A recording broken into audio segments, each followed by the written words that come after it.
कहानी। किसी गांव में सुमन नाम की एक लड़की रहती थी। सुमन शहर की एक कंपनी में नौकरी करती थी। बहुत अच्छे पैसे कमाती थी।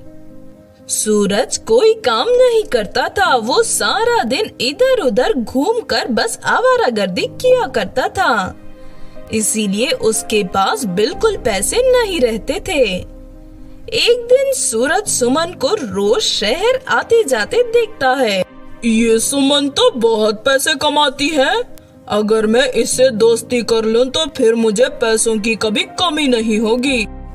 फिर कुछ दिनों के बाद सूरज सुमन से दोस्ती कर लेता है। सुमन को भी सूरज अच्छा लड़का लगता है, इसीलिए वह रोज सूरज से मिलना शुरू कर देती है। धीरे धीरे सूरज कोई ना कोई बहाना बनाकर सुमन से पैसे लेने लगता है। सुमन, मैंने अभी तक अपने घर का किराया नहीं दिया। अगर मैंने वक्त पर किराया नहीं दिया तो मकान मालिक मुझे घर से निकाल देगा। तुम्हें अपने मकान मालिक को कितने पैसे देने हैं? 10,000 रुपए देने हैं सुमन। ठीक है, मैं तुम्हें अभी एटीएम से 10,000 रुपए निकाल कर देती हूँ। सुमन एटीएम से पैसे निकाल कर सूरज को देती है। इस तरह धीरे धीरे सूरज सुमन से तरह तरह के बहाने बनाकर बहुत सारे पैसे लेता है। फिर एक दिन सुमन सूरज से शादी की बात करती है। सूरज, मेरे घर वाले मेरी शादी करवाने के पीछे पड़ गए हैं। मुझे लगता है अब हमें शादी कर लेनी चाहिए, वरना मेरे घर वाले मेरी शादी किसी और लड़के से करवा देंगे। अरे नहीं सुमन, मैं अभी तुमसे शादी नहीं कर सकता। अभी तो मेरे पास कोई नौकरी भी नहीं है। इस तरह सूरज बहाना बना लेता है और सुमन से शादी करने से इनकार कर देता है। फिर एक दिन सुमन सूरज को रानी नाम की एक लड़की के साथ घूमते हुए देख लेती है। सुमन समझ जाती है कि सूरज एक धोखेबाज लड़का है। सूरज, मैं तुम पर आंख मूंद करके विश्वास करती थी, लेकिन तुमने मुझे धोखा दिया है। चलो, आज तक तुमने मुझसे जितने पैसे लिए हैं वो सब मुझे वापस करो। ये सुनकर सूरज हंसने लगता है और कहता है, अच्छा हुआ तुझे असलियत का पता चल गया। अब मैं तुझे किडनैप करके तेरे घर वालों से भी ढेर सारे पैसे लूंगा। उसके बाद रानी और सूरज सुमन को किडनैप करके जंगल में बनी एक गुफा में बंद कर देते हैं।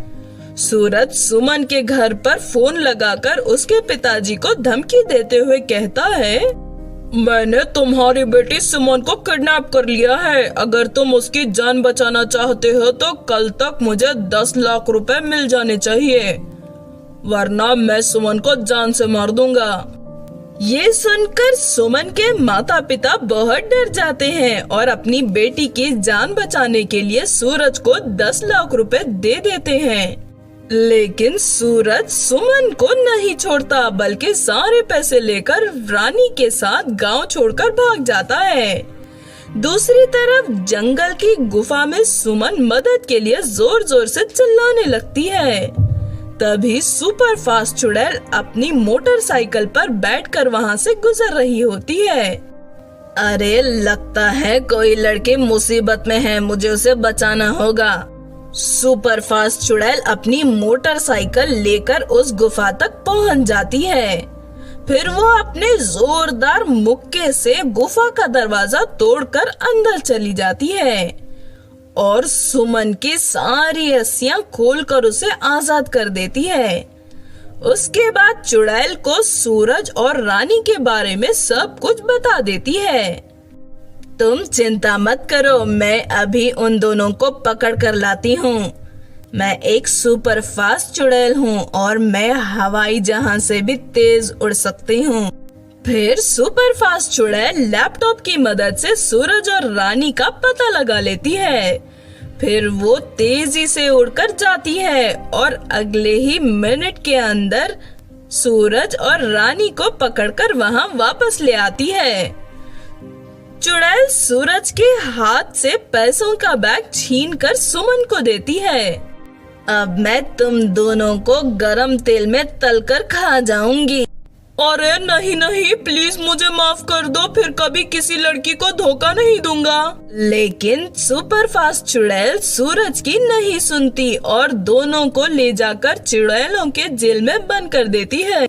मुझे बचाने के लिए तुम्हारा बहुत बहुत शुक्रिया सुपर फास्ट चुड़ैल।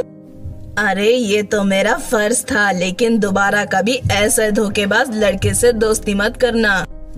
हाँ ठीक है, मैं समझ गई सुपर फास्ट चुड़ैल। इस तरह सुमन फिर से हंसी खुशी अपनी जिंदगी बिताने लगती है। तो आपने देखा दोस्तों सुपर फास्ट चुड़ैल की कहानी। इस कहानी से हमें ये सीख मिलती है कि हमें बुरे और बेईमान लोगों से कभी दोस्ती नहीं करनी चाहिए। अगर ये कहानी आपको अच्छी लगी हो तो जरूर लाइक करें और हमारे चैनल छोटू टीवी को सब्सक्राइब भी कर लें। और हाँ दोस्तों, हमें कमेंट करके जरूर बताना कि आपको कहानी कैसी लगी।